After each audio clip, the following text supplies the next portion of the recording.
guys. It's your boy, the wondrous, thunderous, here, up early in the AM. I'm here today to bring you my impressions on Ghost Recon Wildlands. Now, before I express my opinion, keep in mind, this is the open beta, so obviously, things can still change before the full game comes out. That being said, Ubisoft did a similar beta with the game For Honor, like, a week before that game came out, and it ended up pretty much being the full game, just with a lot of the content locked for the beta, just so they could test in their connection. And I'm pretty sure Ubisoft's doing the same thing here for this game, so we're just gonna, go with that as I crash into a wall. But what I'm not gonna crash into a wall with is my explanation on why I feel like this game is gonna be, for lack of a better word, standard affair as far as military tactical shooters go. Now, with that being said, obviously this game is open world. It's a pretty beautiful open world, pretty big. It does run into some hiccups in its presentation, what with things like bodies glitching through one another, animals and people running through the ground and magically teleporting in front of you. Sometimes textures just do not look good. Like, they'll make really weird transitions between like how the ground looks, to say if there's a rock next to it, things like that. Really Not details you're really going to notice unless you look at the game like really hard while playing it. Also, sometimes the frame rate will drop. Well, the frame rate won't really drop too often. More will happen is the textures will load in later than they should. But other than that, not too bad. Okay. As far as the gameplay for this game goes, it's pretty standard affair as far as military game goes. Like I said earlier, you're basically put into an environment that I would say, if I had to relate it to different games, not say it plays exactly like those games, relate it, something similar to Just Cause 3 and Metal Gear Solid: The Phantom Pain. Getting it on, bumping uglies, bumping and grinding, making the babies. And then this is the child of those endeavors. Set in South America. Oh yeah. So it takes the looks from its mama, but it takes the gameplay from its papa. Except instead of you being by yourself, you actually have a squad that comes with you this time. You actually use the soldiers from Mother Base. Wow, is that unbelievable or what? And you also get gadgets too, but instead of them being crazy things like a horse that can shit whenever you want it to shit, you just get a UAV drone. Yeah. Still pretty cool. Hoping they introduce UGVs and other things like that, but at this point they probably won't. They probably won't add in as DLC, but whatever. Things we can hope for this game when it comes out is that it actually has dedicated servers instead of using peer-to-peer, which For Honor did and ended up totally failing on because of that. Because Ubisoft, trying to promote this game as a co-op game, in my opinion, should really take the time to have dedicated servers for their game that they want you to be playing online. But that's a side point.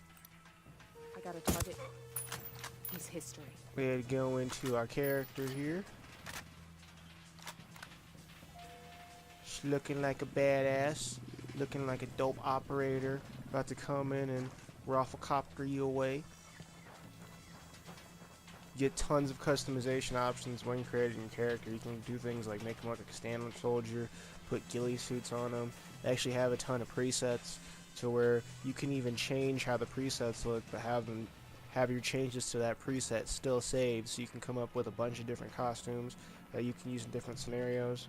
They're all cosmetic, which is kind of disappointing, because it'd be cool if, say, this heavy vest that my character's wearing actually did something, as far as increasing bullet resistance, or a ghillie Jesus, suit smells makes it like a harder for you to be slaughterhouse in seen. here.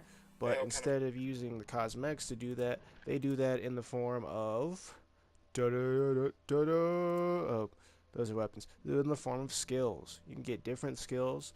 Much as the game goes, get things for the rebels, how you operate as a squad leader, you physically, you can specialize in one area, you can do what most people are probably going to do, you do things evenly, or eventually, well, they're going to basically do things evenly until you become a super soldier, but if you really wanted to, you could specialize in one area or another as far as combat goes. Also, going back to this mode, there are tons of weapons. You can see you got your standard affair, you know, assault rifles, submachine guns, snipers, shotguns, and each class has a special weapon for that class. Just review in the gunsmith, which comes all blinged out, already covered in attachments and whatnot. Now, even though these guns come with attachments, you can still find attachments. I think you can find camos, I don't know, but you can definitely put different camos on your guns. Like the secondaries, you got pistols, submachine guns. Not really too big on the secondaries, but it's still pretty cool for the guns they have. Along with a ton of different gadgets, which you have to unlock through the skill tree. Or you can just straight up, I'm pretty sure, unlock. Yeah, you unlock it through skills. Okay. You can also here change your character's appearance. Like, I'll show you different outfits I have. They're all pretty much the same. You know, got your ninja, operator with a helmet, all camoed out. You know, other regular costumes. Well, as far as vehicle customization, you can't really customize vehicles or anything because this is a military shooter. You also can't kill civilians. Wow, I missed that shot. Because this is a military shooter, and killing too many civilians can make your game end. Thankfully, they don't have too much destruction, so too much destruction can't make your game end, although I think that'd be pretty cool. Basically, give it a head over its competition, but whatever.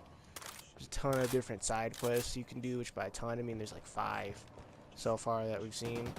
But they do make up for it by having a wide variety of missions, with each area culminating in you taking out a boss, and then once you do enough bosses in a certain area of operations, you can go and fight the main boss. You know, I thought it was pretty cool. Ooh, I'm trying not to die here. I've been mostly playing the game on extreme difficulty by myself. Difficulty you definitely do see, but more in the form of how much damage your character takes more than anything. You know, bad guys pretty much take the same amount of bullets to kill in each one.